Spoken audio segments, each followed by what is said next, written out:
Assalamualaikum warahmatullahi wabarakatuh. Alhamdulillah hari ini kita bisa bertemu kembali untuk pembahasan soal ulangan bahasa Indonesia bab 1 dan bab 2 ya.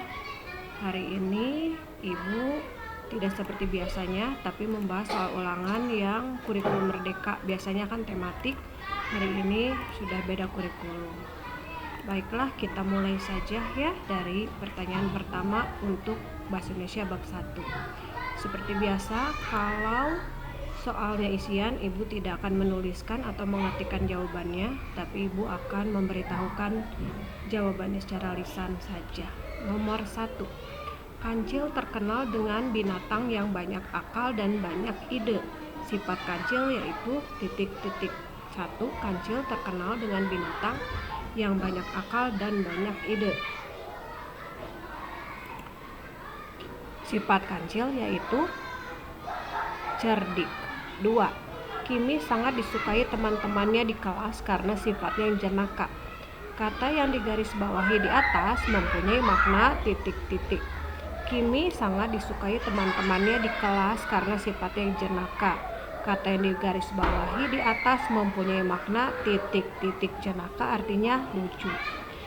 Selanjutnya, gabungkan kalimat tunggal di bawah ini menjadi sebuah kalimat majemuk dengan kata penghubung yang tepat.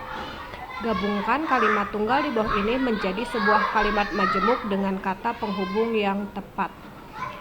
Nomor 3. Rian pandai menggambar, Rian tidak pandai bernyanyi.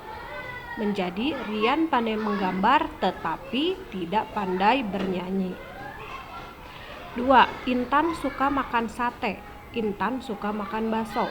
Digabung menjadi Intan suka makan sate dan bakso.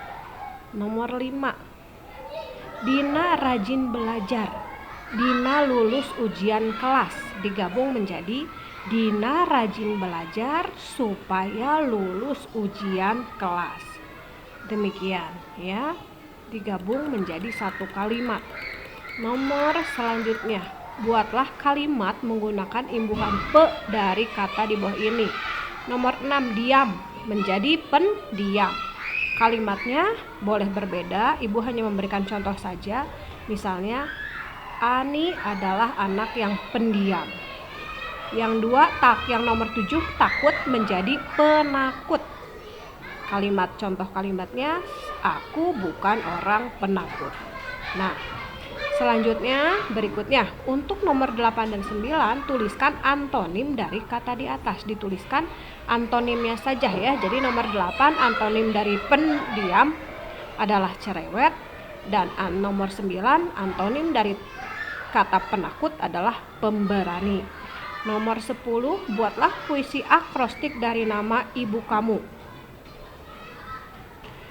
Buatlah puisi akrostik dari nama ibu kamu. Ini silahkan membuat sesuai dengan nama ibu masing-masing.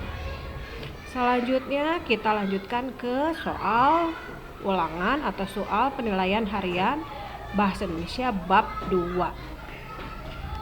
1. Orang yang bekerja menuliskan ide menjadi sebuah naskah disebut titik-titik. Orang yang bekerja menuliskan ide menjadi sebuah naskah disebut titik-titik. Jawabannya adalah penulis.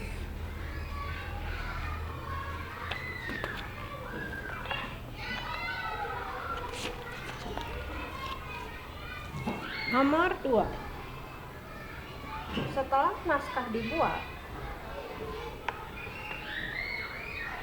naskah dibuat, maka akan diperiksa dan diperbaiki oleh titik-titik. Jawabannya adalah PDF. Nomor 3. Naskah yang telah selesai diperbaiki selanjutnya akan dibuatkan gambar oleh titik-titik.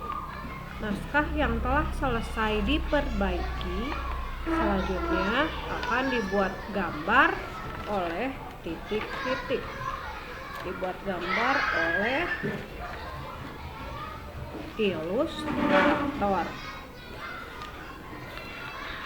Selanjutnya nomor 4. Buku yang sudah jadi kemudian akan diperbanyak di titik-titik. Buku yang sudah jadi kemudian akan diperbanyak di titik-titik. Jawabannya adalah di percetakan. 5. Kamus dan buku ensiklopedia adalah contoh buku titik-titik. Kamus dan buku ensiklopedia adalah contoh buku titik-titik.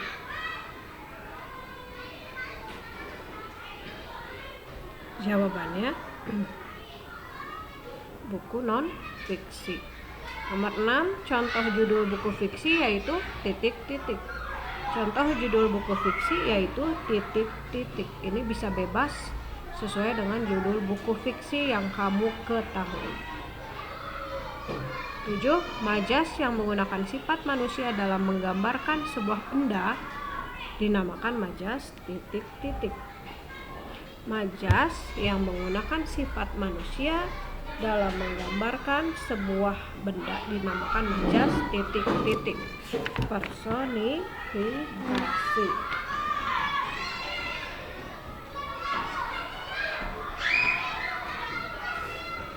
8. Kijang itu lari secepat kilat setelah melihat seekor singa. Kalimat di atas merupakan contoh majas titik-titik. Kijang itu lari secepat kilat setelah melihat seekor singa. Kalimat di atas merupakan contoh majas titik-titik, yaitu majas hiperbola. 9. Bagian-bagian penting dalam sebuah cerita disebut titik-titik. Bagian-bagian penting dalam sebuah cerita disebut unsur intrinsik. 10. Sebutkan minimal 3 unsur intrinsik yang ada dalam sebuah cerita. Sebutkan minimal 3 unsur intrinsik yang ada dalam sebuah cerita. Titik-titik, sebutkan 3. Jawabannya boleh dipilih minimal 3 ya. Ada tokoh, ada latar, ada penokohan,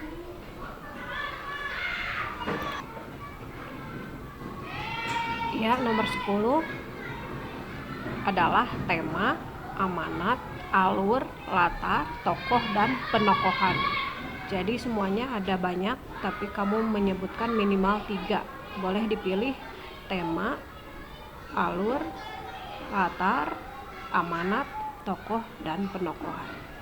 Baiklah, demikian pembahasan soal ulangan bahasa Indonesia yang bisa Ibu sampaikan.